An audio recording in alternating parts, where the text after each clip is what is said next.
Magandang araw, mga kapamilya at ka-showbiz. Mainit-init pa sa balita ang rebelasyong binitawan ng megastar na si Sharon Cuneta sa isang eksklusibong panayam sa EC After Hours na pinangungunahan ni Carmina Constantino.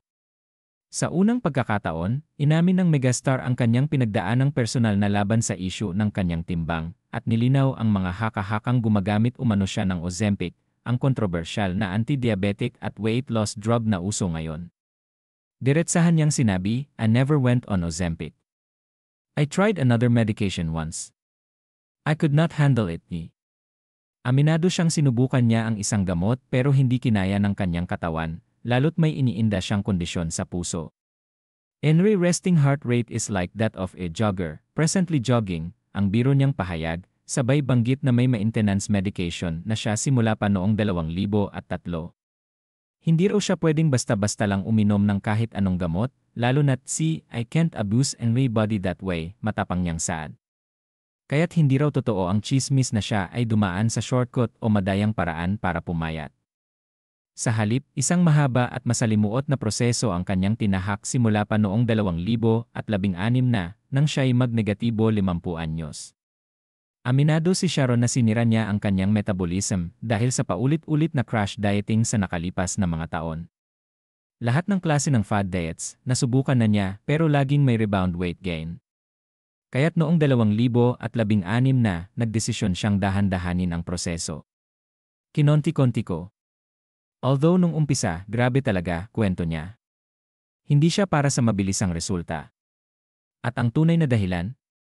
Hindi para sa ibang tao, kundi para sa kanyang sarili, pamilya, at kalusugan. Ibinahagi rin ng megastar ang reality ng pagiging artista. Kailangan niyang maging presentable hindi lang para sa audience, kundi para sa kanyang sariling kumpiyansa. "I've been grossly overweight. And I know how it feels. This is not to diss anybody who is overweight.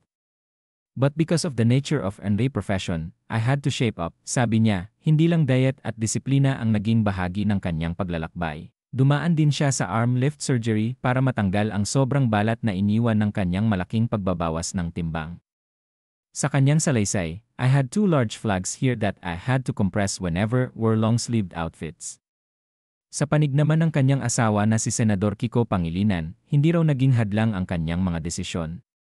"Kiko's always been supportive of anything I wanted to do," ani Sharon, sabay sabing isinasangguni pa rin niya ang mga desisyon sa kanyang pamilya, lalong-lalo na sa kanyang mga anak, pero higit sa lahat, naging emosyonal ang megastar nang mabanggit ang issue kay Christy Fermin.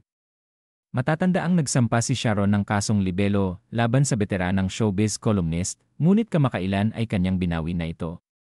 "We always had this nice mother-daughter relationship. It truly hurt me because I loved her," paglalahad niya. Ngunit sa pagdaan ng panahon, napagtanto ni Sharon na mas mahalagang ituon ang pansin sa pagmamahal at mga positibong aspeto ng buhay. "Life is so short," anya, kaya tinuldukan na niya ang kaso. "She's happy also, and I'm happy and peaceful." Mga ka-Manila Filipino, tunay ngang hindi madali ang pinagdaraanan kahit ng ating mga iniidolo. Sa kabila ng kasikatan, may mga laban silang kailangang harapin: katawan, emosyon, relasyon, at respeto sa sarili. Sa pagbabahaging ito ni Sharon Cuneta, mas lalo pa nating nakita ang kanyang katatagan at pagiging totoo. Kaya naman kung nais niyong mapanood ang buong panayam at marinig mismo mula sa megastar ang kanyang mga saloobin, huwag kalimutang i-like ang video na ito, mag-subscribe sa ating channel, at i-hit ang notification bell para sa mas marami pang maiinit at eksklusibong showbiz balita. Ito ang Manila Filipino, ang tahanan ng mga kwentong tunay, makabuluhan, at nakaka-inspire. Hanggang sa muli!